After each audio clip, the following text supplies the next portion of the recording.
Hi hobby friends, let's talk about terrain. There is nothing that makes a game more immersive than lovely terrain. This is a lesson taught to me by my mate James, who always makes the most amazing and cool looking boards for us when we play together. But I'm low on space and high on 6mm elves at the moment, so I'm not looking to tackle a huge 28mm project here. I'm after some cool looking line of sight blocking for my little guys when I playtest games of Bellum Calum. More on that later. Alright, let's get our mise en place. For this little project I'm using 1mm plasticard, some milliput, and the secret ingredient, these funny little pipe cleaners. I found these by searching for bump pipe cleaners, so have a look for that. We're also going to want something to texture our ground with. There's lots of options out there, but here I'm going for the nice easy option of basing texture paste. With all that lined up and ready to go, you want to draw a natural looking blob on your plasticard. I like these long, thin shapes because they feel more natural for little bosky cops, and they're pretty easy to work with when you're putting together a battlefield. But just go with whatever shape you like, really. I get that cut out with my scissors, and then do probably the most fiddly bit of this whole procedure, chamfering the edges. All that means is running a sharp hobby knife around all the edges at an angle to ease the transition between the terrain and the tabletop. This isn't 100% necessary, but it feels to me like the terrain equivalent of cleaning your mold lines. Things are going to look significantly better if you just take 5 minutes to do it. Now we need some land formations, and for that I'm using my milliput. I'm pretty sure you guys know what milliput is by now, but just in case, it's a 2-part epoxy clay, a lot like green stuff, but a bit cheaper usually, and much better at certain jobs. You take equal parts of the two colours, mix them really well together, and get to making your shapes. There are definitely other options here too, like modelling compound or air drying clays, but I have milliput, and for such a little piece like this, I won't be using that much. Of course, if I were working on a bigger piece, I absolutely wouldn't use epoxy clay. It's not the cheapest option by a long way. But here, I think it's fine. Okay, that's all smoothed out and looking nice, and it's now time to tackle those trees. With a pair of nippers, I cut up my bumpy pipe cleaner into tree-shaped things, trying to get a nice variety of shapes. Now, I'll admit this only really makes one type of tree. You'll need another approach for every other species, but these are so fast and look so good, I'm happy to go for evergreen firs for my little world here. When those are cut up, we want to neaten them up a bit and give them trunks. I have these handy little teeny tiny scissors because I refuse to give in to the monobrow, but if you're careful, you could do this with any decent pair of scissors, or even better, your nippers. These little things are for a game I'm developing called Bellum Calum. It's a War in Heaven era 6mm scale fan game, obviously free to play, and I'm always looking for people to get involved on rules, lore, or just to play games and let me know how it went. If you're interested in checking it out, take a look at the links below where you'll find an invite to Discord. I'll almost certainly always be lurking around there, and there are pretty regular posts of updated rules and some lore bits and pieces too. Come and say hello. Right, the trees have had their haircut and it's time to set them in place. As simple as pushing the trunks we just made into the still unset milliput. So far I've had no problem with them sticking, but you could always add some glue or something like that if you felt the need.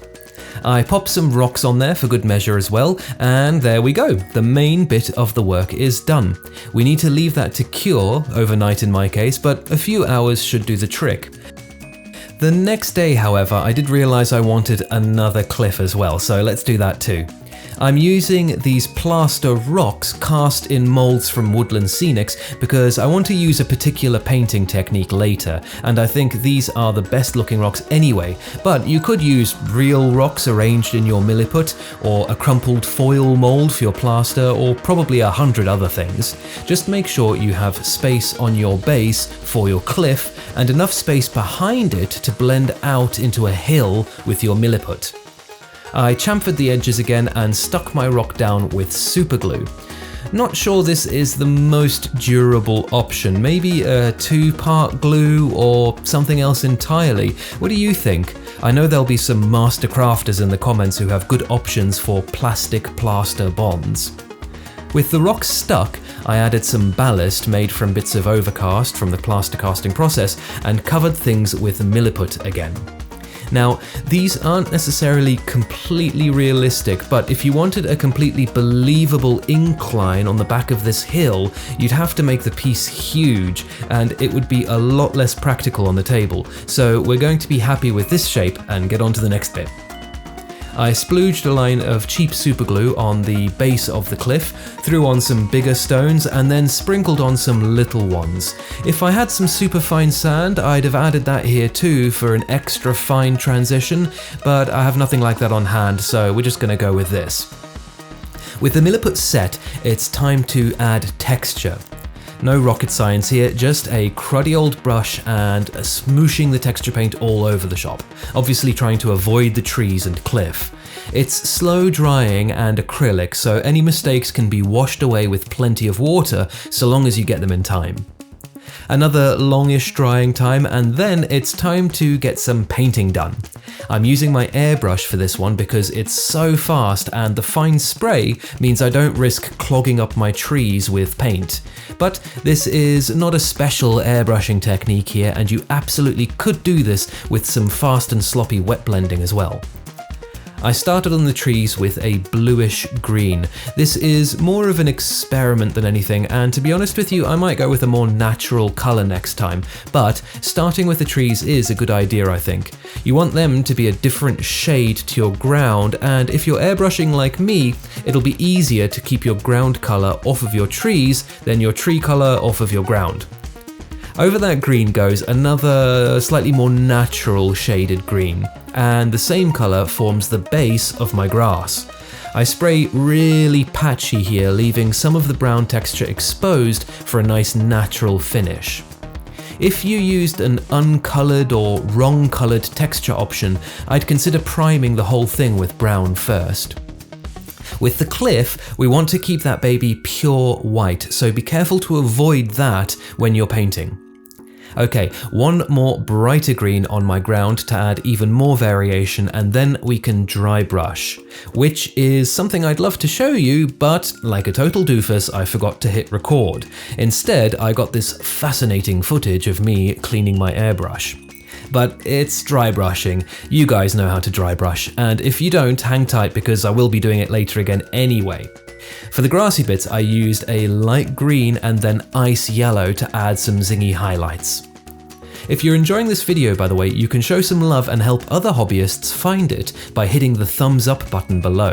I make very regular hobby videos on all things painterly and fun as well, so check out the channel and subscribe if you want to see more stuff in the future.